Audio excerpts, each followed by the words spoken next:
18ই ফেব্রুয়ারি 2026 শান্তিনগর আমতলা বাজার পলতা উত্তর 24 পরগনা থেকে চ্যানেল আনন্দের একটি প্রতিবেদন।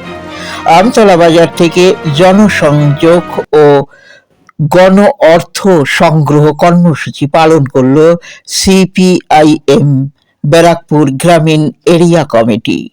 নোয়াপাড়ার 2026-এর সম্ভাব্য প্রার্থী কমরেড গার্গী চ্যাটার্জি উপস্থিত থাকেন। শান্তিনগর বাজার অঞ্চল থেকে তারা অর্থ সংগ্রহ করেন। আজকের কর্মসূচি কি ছিল এ প্রশ্ন করা হলে চ্যানেল আনন্দকে গার্গী চ্যাটার্জি আরও জানান, আজকে আপনাদের কর্মসূচি কি রয়েছে? আমাদের কর্মসূচি হচ্ছে মানুষের কাছে কথা বলা এবং পার্টির জন্য গণসংগ্রহ করা। চ্যানেল আনন্দে দেখুন সেই ভিডিও চিত্র।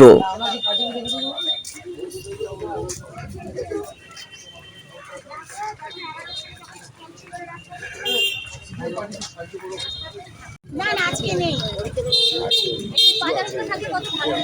বাজার ভেতরে তো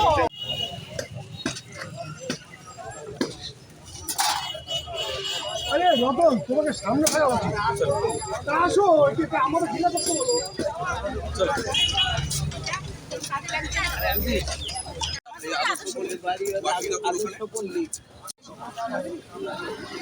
আমরা সিপিআইএম পার্টি সারদা মানুষের টাকা নেই, আমাদের আপনারা যে টাকা নেন যে দেওয়ালি করি, পার্টি মিটিং করি, আপনারা যে চাঁদা দেন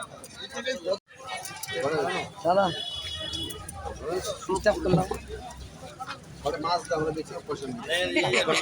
আপনি যা আপনি যা